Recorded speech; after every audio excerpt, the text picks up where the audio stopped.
za 30 litrov.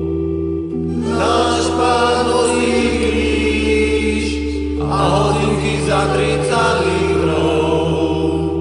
Potom Pán zebral svoje CD, lámal ho na kúsky hovoriac, toto je moja hudba, ktorú teraz všetci zežerete. Náš Pán nosí kríž a hodinky za 30 litrov. Potom Pán zebral víno a povedal, toto je moja krv, ktorú my už dlhší čas všetci pijete.